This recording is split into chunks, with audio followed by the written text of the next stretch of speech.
Sunday से मेरी उम्मीद स्टार्ट होने जा रही है हमारे पास ऑन में, ठीक है। अब मैं आपको यहां करा दूं, ठीक है, फिर आप वहां हो, ठीक है, तो फिर बेटर रहेगा कि जो मेरे खाते में जो जो चैप्टर्स आए हैं, ठीक है, वो अपन वहां पे उम्मीद पे ही खत्म करेंगे, ठीक है। जैसे हमारा सबसे पहला होगा unit and dimension, unit and measurement and error, unit and dimension plus error, ठीक है। उसके बाद जाएगा वन डायमेंशन, फिर जाएगा टू डायमेंशन, फिर जाएगा एनएलएम प्लस फ्रिक्शन, भाई मेरे खाते में ये आए हुए हैं, ठीक है। फिर आएगा सर्कुलर मोशन, अगर हेल्थ वेल्थ सब बढ़िया रही तो सब ये रोजाना क्लास चलेगी इनकी। फिर आएगा वर्क पावर एनर्जी, फिर आएगा rotation, sorry centre of mass, और फिर आएगा रोटेशन।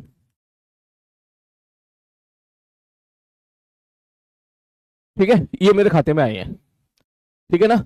प्लस माइनस भी हो सकता है इसमें, ठीक है, इसमें चीजें ऐड भी हो सकती हैं, इसमें चीजें सब्सट्रैक्ट भी हो सकती हैं, क्योंकि जैसा कि आप जानते हो, ठीक है, कि अभी मुझे नहीं मालूम, पहली बार में ऐसा होगा मेरे साथ कि मैं लगातार क्लास लूंगा, ठीक है, रोजाना बिना किसी ब्रेक के, मतलब बिना किसी वैसे, ठीक है। तो ये रहेगी मेरे भाई। अब हाँ, ये तो सच है कि मैं इसमें मतलब ऐसा नहीं करूंगा कि 10-10 घंटे की क्लास रोज ले रहा हूं, ये पॉसिबल भी नहीं है, आप लोगों के लिए भी ठीक नहीं है और टीचर के लिए भी ठीक नहीं है ना। तो मेरा जो आइडियल टाइम रहेगा, जो मैंने सोचा है, वो 6 to 7 आवर सोचा है पर मेरे हिसाब से इतना टाइम सफिशिएंट है, ठीक है। और वैसे भी यार आपको, अगर मैं सपोज एक दिन में अगर मैं 10 घंटे 12 घंटे मैं केवल इसी में इन्वॉल्व कर दूं आपको, तो इससे आपका वो फायदा तो नहीं है। वो फायदा इसलिए नहीं है क्योंकि जब तक आप क्वेश्चन प्रैक्टिस नहीं करोगे खुद से, जब तक आप खुद से सवाल नहीं लगाओगे, ठीक है, जब तक जाहिर सी बात है कुछ नहीं होने वाला। या आई थिंक आप सब लोग जानते हो, सब मैच्योर हो, आप इस चीज को समझते हो कि केवल लेक्चर देखने से कुछ नहीं होता है, क्वेश्चन को भी प्रैक्टिस करनी पड़ती है, पीवाईक्यू लगाने पड़ते हैं आप लोगों के लिए, मेंस के पीवाईक्यू भी लगाने पड़ेंगे आपको, कुछ कुछ एडवांस के पीवाईक्यू भी लगाने खुद से लगाने पड़ेंगे, ये नहीं कि मास्टर लगा रहा है और हम देख रहे हैं, खुद से लगाने पड़ेंगे। तो आई थिंक 6 से 7 घंटे का टाइम काफी है, क्योंकि 7 घंटे मान के चलो आपने यहाँ इन्वेस्ट कर दिए, 7 घंटे आप सो लिए, 14 आवर हो गया, और उसके बाद जो है 2-3 घंटा आपके रेगुलर टाइम में जो जाते हैं 17 हो गया। उसके बाद आप घर पे जाकर 4-5 घंटे पढ़ लिए और 4-5 घंटे आपने बाकी सब्जेक्ट में निकाल दिए, ठीक है। तो ये बेसिकली पॉसिबल, जो मुझे लगता है आपके लिए यही पॉसिबल रहेगा, क्योंकि ऐसा तो नहीं होगा ना कि अगर अगर अगर हमारी जो है फिजिक्स चल रही है, तकरीबन चलेगी, मान के चलो ये कम से कम 10-20-25 दिनों तक फिजिक्स चलेगी, ठीक है। 25 दिनों तक अगर फिजिक्स चलेगी तो 25 दिनों तक आप केमिस्ट्री को उठाओगे ही नहीं, है ना, बायोलॉजी को तो पढ़ोगे ही नहीं, ऐसा तो नहीं होगा ना। ऐसा कर रहे हो तो बहुत बड़े बेवकूफ हो। तो मतलब रोज की रोज आपको जो है, आप समझिए कि आपको बायोलॉजी को भी मैनेज करके चलना है, केमिस्ट्री को भी मैनेज करके चलना है, रिवीजन भी करना है, सारे सब्जेक्ट को साथ लेके चलना है ना। तो जो मेरे हिसाब से आइडियल टाइम 6 से 7 घंटा काफी है, क्योंकि इसके बाद आपके पास जो है बाकी सब्जेक्ट को पढ़ने का टाइम भी मिल जाएगा, ठीक है। तो अभी के लिए तो मेरे खाते में बेटा ये वाले चैप्टर आए हुए हैं, ठीक है। तो मैंने सोचा है कि इसको तो अपन कवर करेंगे वहां से, है ना, तेरी ये वाली टेंशन तो होगी खत्म, ठीक है।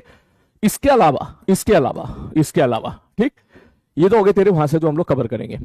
अब मैं चाहता हूं कि जो 12th के चैप्टर्स हैं, ठीक है, 12th के चैप्टर्स हैं, अगर तू सपोर्ट करे तो वो इनके साथ साथ ही करने की अपन कोशिश करेंगे, अल्टरनेट डे अगर तू कर पाए तो, ठीक है, अगर तू कर पाए तो अल्टरनेट डे, ठीक, क्योंकि 12th के ज्यादा चैप्टर नहीं है, थोड़े से ही चैप्टर्स हैं, ठीक है, अगर तू कर पाए तो, ठीक है, वो मैं तेरा रेस्पॉन्स देखूंगा तू कर पा रहा है तो, ठीक है। कि जैसे एग्जाम्पल के तौर पे यहां हमने कर दिया इलेक्ट्रो खत्म, ठीक है, यहां मैंने कर दिया कैपेसिटर खत्म, ठीक है, यहां हमने कर दिया सर्कुलर मोशन खत्म, बीच में ब्रेक मिला, किसी ने संडे वनडे का मान के चल ब्रेक आया, ठीक है, यहां हमने कर दिया, ठीक है, जो सर्कुलर नहीं मिला, करंट इलेक्ट्रिसिटी खत्म, ठीक है, यहां हमने कर दिया मैग्नेटिज्म खत्म, ठीक है। अब इसमें मैं आपको क्या करूंगा, कुछ लेक्चर प्रोवाइड कराऊंगा जो शॉर्ट में लेक्चर होंगे, ठीक है। यहाँ पे जो है इलेक्ट्रोस्टैटिक कैपेसिटर करंट इसके जितने भी होंगे, देख इसमें हमारा ये वाला पोर्शन तो खत्म हो ही गया, देख मॉडर्न हमारा निपट गया, निपट गया, और ऑप्टिक्स भी हमारा ऑलमोस्ट निपट ही गया है, ठीक। फिर भी ऑप्टिक्स को एक बार लास्ट में, सबसे लास्ट में हम एक बार इसके पीवाईक्यू देख लेंगे, सबसे लास्ट पे, एट लास्ट, ताजा ताजा पढ़ा, आई थिंक ऑप्टिक्स की आपको रिवीजन की जरूरत भी नहीं है, अभी अभी पढ़ के निकले हम लोग, ठीक है। तो बेसिकली ये मेरी प्लानिंग है, इसके मैं आपको कुछ लेक्चर प्रोवाइड कर दूंगा, ठीक है। वो लेक्चर जो रहेंगे आपको बहुत ही कम समय में आप उसका रिवीजन कर लोगे, कोई लंबे चौड़े लेक्चर नहीं होंगे, 2-2 3-3 2-2 ढाई-ढाई घंटे के लेक्चर होंगे बस, ठीक है। तो दो दो अगर मैं आपको कोई ऐसा लेक्चर देता हूं उसमें 2.5 घंटे में आप पूरा इलेक्ट्रोस्टैटिक्स खत्म कर ले रहे हो, कैपेसिटर 2 घंटे में खत्म कर ले रहे हो, है ना, मैग्नेटिज्म आपका जो है 2-2.5 घंटे में खत्म हो जा रहा है, तो आई थिंक इससे आपको काफी हेल्प मिल जाएगी। और बाकी तो आप जानते ही हो कि रिवीजन के लिए सबसे बढ़िया हथियार जो होता है एक अच्छे बच्चे के लिए, वो होता है उसके बनाए हुए नोट्स, है ना। उसके बनाए हुए नोट्स ही सबसे बढ़िया हथियार होता है बेटा, ठीक है। उसके मैं इसके लेक्चर दूंगा आपको, यहाँ पे इसके लेक्चर प्रोवाइड कराऊंगा आपको, लेक्चर प्रोवाइड कराऊंगा इसके इसके इनके लेक्चर प्रोवाइड कराऊंगा, ठीक है बेटा। ये मेरी अभी की प्लानिंग है आप लोगों के लिए, ठीक है। इसका मैं देखता हूं आपका क्या रेस्पॉन्स आता है, आप इसको झेल पा रहे हो नहीं झेल पा रहे हो। अगर नहीं झेल पाओगे तो उसके बाद शिफ्ट करना पड़ेगा इसको, है ना। मैं एक बार चेक करके देखता हूं कि आप कर पा रहे हो नहीं कर पा रहे हो, ठीक है। तो कर पाओगे तो भाई साहब बिल्कुल सही बात है, फिर तो इसको किस लिए मैंने अल्टरनेट रखा है ये मैंने सोचा है। मैं चाहता हूं कि ऐसा नहीं होना चाहिए बेटा कि जिस दिन आप नीट का पेपर देने जा रहे हो आपका रिवीजन एक बार हो। मैं चाहता हूं कि जब आप नीट का पेपर देने जाओ तो आपका रिवीजन एक नहीं कम से कम 2 बार रिवीजन हो, और अच्छे बच्चों का 3 बार रिवीजन हो। तो इसके लिए आपको थोड़ा सा पेन उठाना पड़ेगा।